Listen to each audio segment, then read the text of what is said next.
नमस्कार। आप सभी का स्वागत है कानूनी सलाह कार्यक्रम में। जैसा कि आप सभी जानते हैं कि इस कार्यक्रम में हम आपके लिए लेकर आते हैं अलग अलग विषयों पर कानून संबंधी जानकारी। आज हमारे साथ स्टूडियो में मौजूद हैं जिला न्यायालय भोपाल की 16वें व्यवहार न्यायाधीश पर पदस्थ श्री तनुश्री शिवहरे जी, आपका बहुत बहुत स्वागत है। और आज हम इस कार्यक्रम में मैडम से जानेंगे सुखाधिकार के संबंध में हमें क्या कानून में हमारे लिए क्या उपचार प्राप्त हैं। तो हम मैडम से जानना चाहते हैं कि सुखाधिकार क्या होता है। सुखाधिकार को सबसे पहले हम ऐसे समझ सकते हैं, सुखाधिकार का मतलब होता है सुख का अधिकार।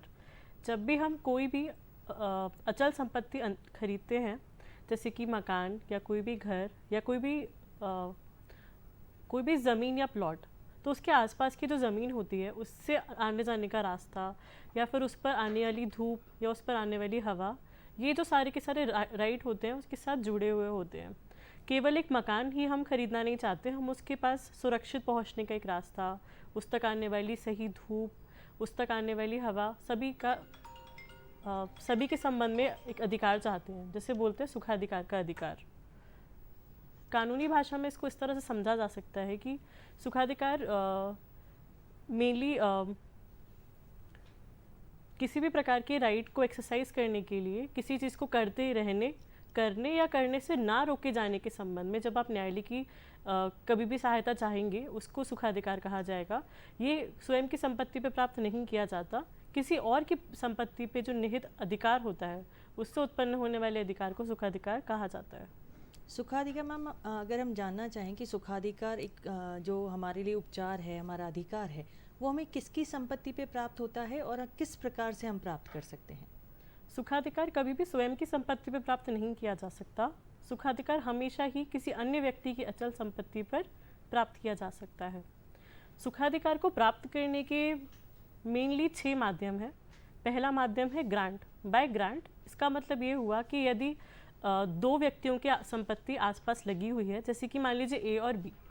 अब अगर ए के प्लॉट की भूमि पर जाने के लिए बी को ए की प्लॉट की भूमि से ही रास्ते से गुजरना पड़ेगा, और अगर बी खुद ही स्वेच्छा रूप से कह देता है कि आप मेरी प्रॉपर्टी का इस्तेमाल करके इस जगह से उस जगह पहुंच सकते हैं, तो उसको समझेंगे बाय ग्रांट उसको एक ईजमेंट या सुखाधिकार का अधिकार प्राप्त हो गया है।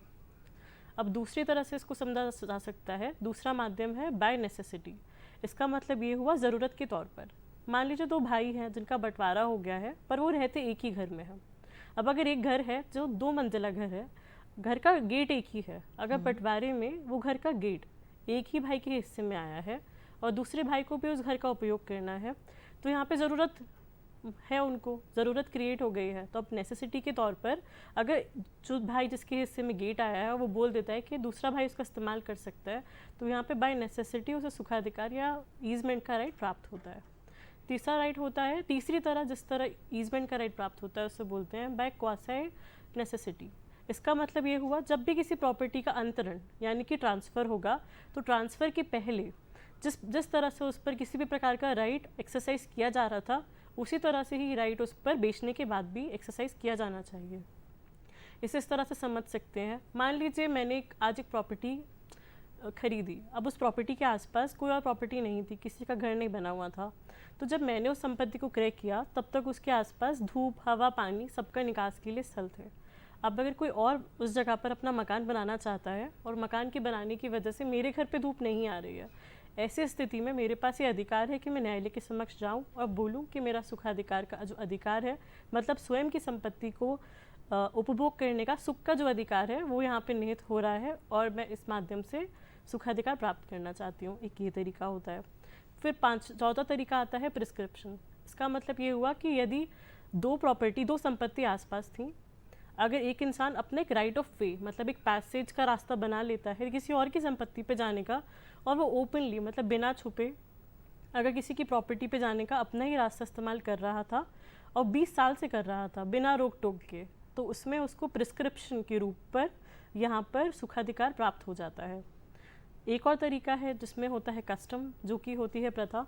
तो मध्य प्रदेश में बहुत सारे गाँव हैं जहाँ पर ऐसी प्रथा है कि एक पर्टिकुलर स्पेसिफिक एरिया होता है जहाँ पर ही सारे किसान अपने गाय, भैंस सबको चराने के लिए जाते हैं। तो यदि एक पर्टिकुलर गांव में अगर कोई इंसान अब किसान बनकर आ जाता है और वहाँ पे जाके किसानी करना चाहता है, तो उसको भी ये अधिकार प्राप्त होगा कि वो उसी स्पेसिफिक प्रॉपर्टी पे जाकर अपनी गाय भैंस को चराए, और ये उसको प्रथा के रूप पर ही प्राप्त है। आखिरी तरीका जिस तरीके से सुखाधिकार प्राप्त किया जा सकता है वो है by transfer of dominant heritage. अब इसके लिए बहुत ही महत्वपूर्ण है कि हम समझें कि डोमिनेंट हेरिटेज होता क्या है। मैं इसे बहुत ही आसान भाषा में समझाने की कोशिश करती हूँ। जैसे मान लीजिए एक आम रास्ता है, अब उस आम रास्ते के पास में दो तरह की भूमि है, एक भूमि जो आगे है, एक भूमि उससे थोड़ा सा पीछे है। जो पीछे वाली भूमि है उस पर जाने के लिए कोई अलग से निकास स्थल नहीं है, आपको आगे की प्रॉपर्टी से ही होकर के जाना पड़ेगा। तो जो पीछे वाली संपत्ति जिसका खुद का कोई निकास का कोई जरिया नहीं है उसको डोमिनेंट हेरिटेज बोलते हैं, और जो आगे की संपत्ति है जिस पे एक राइट ऑफ वे है, निकास का स्थल है, उसको सर्विएंट हेरिटेज बोलते हैं। तो एक ऐसी संपत्ति जिस पर आने जाने के लिए आप किसी और की संपत्ति से जा रहे थे, यानी कि डोमिनेंट हेरिटेज, जब उसका अंतरण होता है तो उस पर आने जाने के रास्ते का भी अंतरण साथ में ही होता है। तो इस प्रकार से छठवीं तरह से सुखाधिकार की प्राप्ति की जा सकती है। मैम, जैसा कि आपने बताया कि किसी अन्य की संपत्ति पे हमें ये अधिकार प्राप्त होता है, जैसे माने कि अगर आने जाने का रास्ता है या गाय और भैंस चराने का जिस तरह से हमें अधिकार प्राप्त है, जो पूर्व से प्राप्त है, वो हमारे सुखाधिकार के अंतर्गत आता है। लेकिन यदि मान लीजिए कि किसी की संपत्ति पे मुझे सुखाधिकार प्राप्त है और वो उस संपत्ति का अंतरण होने के पश्चात कोई एक नवीन स्वामी है जो मुझे मेरे अधिकार से वंचित करता है, उस समय मुझे न्यायालय से क्या उपचार प्राप्त हो सकता है? बहुत ही अच्छा आपका क्वेश्चन है ये। जब भी ऐसा किसी के साथ होता है, दो तरह की मेनली रिलीफ्स होती हैं। आप न्यायालय में आकर व्यादेश यानी कि निषेध आज्ञा, या तो आप ऐसा बोल सकते हैं कि जो नया व्यक्ति है उसके खिलाफ आप ऐसी रिलीफ ला सकते हैं कि वो आपको ना रोके। जो सुखाधिकार की प्रॉपर परिभाषा है उसमें भी ये है, कोई कार्य करते रहने, करने देने और करने से ना रोकते, तीनों ही चीज़ों के लिए एक आज्ञापक व्यादेश ला सकते हैं, या तो एक रोके जाने के लिए परपिचुअल इंजंक्शन मतलब स्थायी निषेधाज्ञा ला सकते हैं। दोनों ही दिशा में न्यायालय से आप सहायता मांग सकते हैं।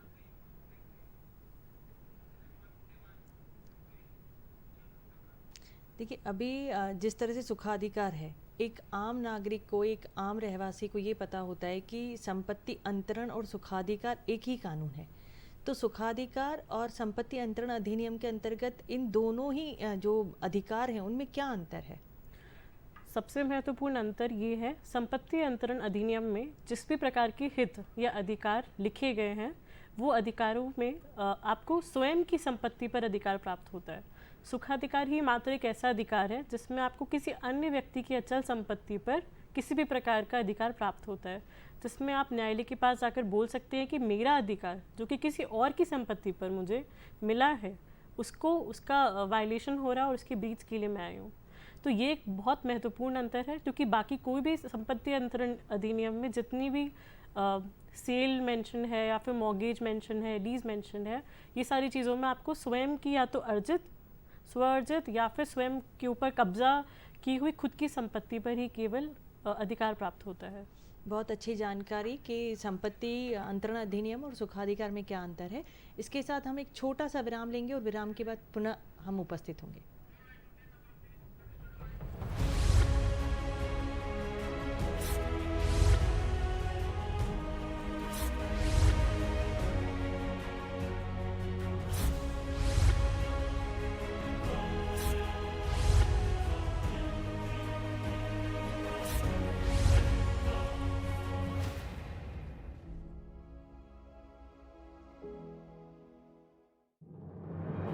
मन की बात है जन जन की, संघर्षों के कुछ किस्से, कहानी कुछ सफलताओं की, अनकही विरासत की, उम्मीदें नए भारत की। महीने के आखिरी रविवार का रहता है इंतजार, मलयाचल के आंचल से विंध्याचल के आंगन तक, ब्रह्मपुत्र के घाट से हिमालय के विस्तार तक होती है मन की बात प्रधानमंत्री के साथ। तो सुनिए इस महीने 28 अगस्त सुबह 11 बजे मन की बात आकाशवाणी और दूरदर्शन के सभी चैनलों पर।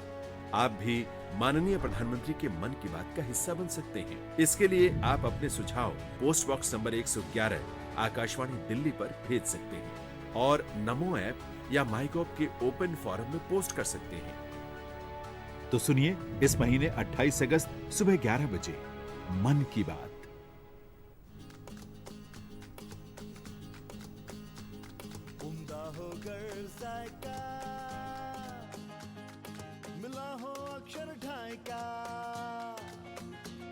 स्वादों से भरी प्लेट है, खुश फैमिली और पेट है, फिर जिंदगी तो ग्रेट है।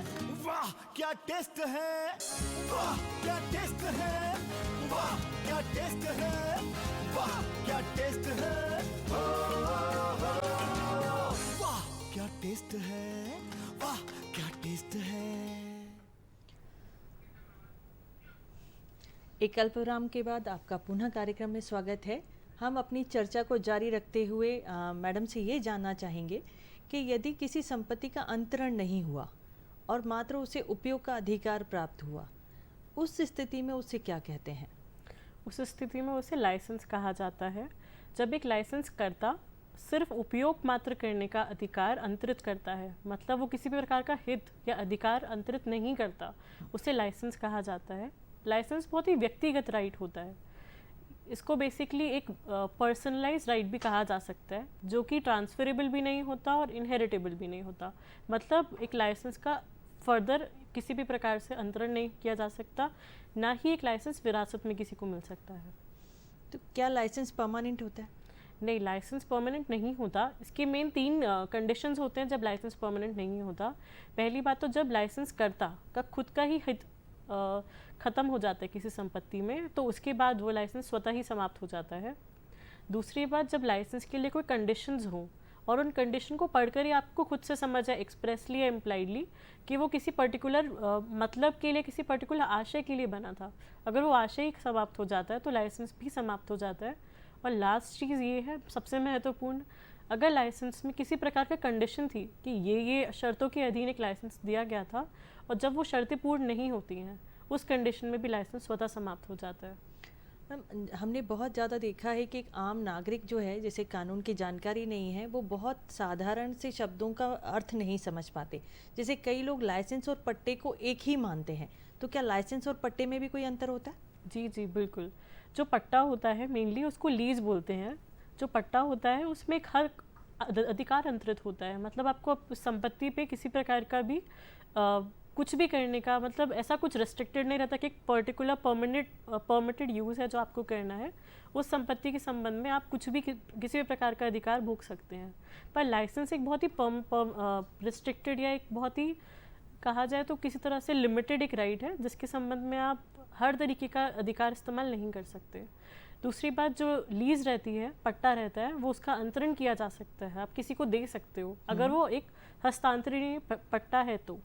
लेकिन लाइसेंस कभी भी किसी भी कंडीशन में ट्रांसफ़र नहीं हो सकता। जो लीज़ रहती है, जो पट्टा रहता है, वो विरासत में मिला जा सकता है, लेकिन वही जैसे मैंने कहा कि जो एक लाइसेंस रहता है वो कभी भी एक विरासत में नहीं मिल सकता। और सबसे महत्वपूर्ण बात ये कि एक लीज़ का registration legal point of view से कंपलसरी होता है, पर लाइसेंस का रजिस्ट्रेशन कंपलसरी नहीं होता। तो ये अंतर है लीज़ और लाइसेंस में, पट्टा और सुखाधिकार में। मैम, बहुत अच्छी जानकारी आपने हमारे दर्शकों को दी, और जहाँ तक है आपने इतनी सहज और सरल भाषा में उन्हें बताया है कि अब जो भी एक द्वंद्व या एक जो गलतफहमी रही होगी लीज और पट्टे के संबंध में, लाइसेंस के संबंध में, वो उनकी ख़त्म हो गई। मैम, हम आपसे जानना चाहेंगे कि आप 16वें व्यवहार न्यायाधीश के पद पर पदस्थ हैं भोपाल जिला न्यायालय में, तो लीगल अवेयरनेस के संबंध में हमारे दर्शकों को क्या कहना चाहेंगे? जी, भारत के संविधान में फ्री लीगल एड के बारे में प्रावधान है। इसके बारे में बहुत लोगों को जानकारी काफ़ी बार कम होती है, तो मैं आपको बताना चाहूँगी कि जो भी औरतें हैं, बच्चे हैं, SC ST लोग हैं, उस वर्ग में आने वाले, सीनियर सिटीजनशिप में आने वाले लोग जो हैं, या फिर ऐसा कोई भी परिवार जिनकी वार्षिक आय 2 लाख से कम है, वो लोग अगर उनके पास शासन द्वारा चलाई गई किसी भी तरह की वेलफेयर स्कीम से अगर वो पीड़ित हैं या उसमें उनको समस्या आ रही है, या उनको किसी भी प्रकार की कोर्ट कचहरी के केसेस में समस्या आ रही है, या फिर वो किसी ऐसे प्रकरण में है जिसमें उनको लोक अदालत या मदस्यता के संबंध में जानकारी चाहिए, तो वो जिला विधिक सेवा प्राधिकरण भोपाल जिला न्यायालय के में आ सकते हैं। और अगर वो बैरसिया ज़िले में रहते हैं तो वो तहसील विधिक सेवा समिति बैरसिया में जा सकते हैं। सबसे महत्वपूर्ण बात ये है कि काफ़ी लोगों को जानकारी कई बार ये नहीं होती कि जो प्रकरण होते हैं वो कोर्ट के बाहर भी उनका निराकरण हो सकता है। इसको प्री लिटिगेशन बोलते हैं, प्री लिटिगेशन मीडिएशन। लोक अदालत 1 साल में न्यायालय में काफ़ी बार कराई जाती है। इस बार जो अभी रिसेंट न्यायालय लोक अदालत आने वाली है वो 12 नवंबर को आने वाली है। तो किसी भी व्यक्ति को अगर समस्या हो और अगर वो चाहे कि उसके प्रकरण का निराकरण कोर्ट में आने के पहले ही हो जाए, मतलब मीडिएशन के माध्यम से, मध्यस्थता के माध्यम से दोनों पक्षकारों को बैठा करके हो जाए, तो वो भी पॉसिबल है। लेकिन उसके लिए आपको जिला विधिक सेवा प्राधिकरण भोपाल को अप्रोच करना पड़ेगा, आपको वहाँ आना होगा। बहुत ही अच्छी बात है कि लोगों को इस बारे में जानकारी मिलेगी इसके माध्यम से। फ्री लीगल एड जैसा मैं बताना चाह रही थी, उसमें ऐसा होता है कि निःशुल्क रूप से सेवा होती है, निःशुल्क रूप से जानकारी प्राप्त होती है, और जितने भी मैंने आपको वर्ग बताए जिनमें बच्चे थे या महिला थी या बुज़ुर्ग थे हमारे, उनको निःशुल्क सेवा मिलती है जिला विधिक सेवा प्राधिकरण से। बस बात यही है कि लोगों को उस मीडियम तक पहुंचना होता है। तो बहुत अच्छा मीडियम है, अगर दूरदर्शन के माध्यम से लोगों तक ये मैसेज जाता है तो मुझे काफ़ी प्रसन्नता है इस बारे में सुनकर कि लीगल अवेयरनेस के बारे में इस माध्यम से ऐसे प्रोजेक्ट होता है, तो it is a very good initiative. कई लोगों को ये लगता है कि लीगल अवेयरनेस के लिए या लीगल एड तक पहुंचने के लिए किसी अधिवक्ता की आवश्यकता है, तो क्या लीगल एड में एप्लीकेशन देने से पहले या आवेदन करने से पहले उन्हें किसी अधिवक्ता की सहायता लेना आवश्यक है? नहीं, बिल्कुल भी नहीं, किसी भी अधिवक्ता की सहायता लेना आवश्यक नहीं है। आपको केवल फ्रंट डेस्क तक पहुंचना है जिला विधिक सेवा प्राधिकरण में, और उसके लिए कुछ भी किसी भी प्रकार का आपसे शुल्क नहीं लिया जाता। वहाँ पे पैनल एडवोकेट की लिस्ट होती है जो आपको अपॉइंट होते हैं, तो अधिवक्ता आपको वहाँ तक जाने के लिए नहीं चाहिए। अधिवक्ता तो आपको वहाँ से निःशुल्क रूप से नियुक्त किए जाते हैं। आपने हमारे दर्शकों के साथ बहुत अच्छी जानकारी साझा की और हमें उम्मीद है कि हमारे दर्शक इन सब का लाभ उठाएंगे, और जो सुखाधिकार संपत्ति अंतरण अधिनियम के संबंध में जो जानकारी थी, पट्टे और लाइसेंस के संबंध में जो बहुत सहज और सरल भाषा के संबंध में जो मैम ने जानकारी दी, उसके लिए हम मैम का बहुत बहुत आभार व्यक्त करते हैं। और हम ये प्रयास है हमारा कि हम अगले कार्यक्रम में एक नए विषय के साथ आप सभी के समक्ष उपस्थित होंगे। तब तक के लिए नमस्कार।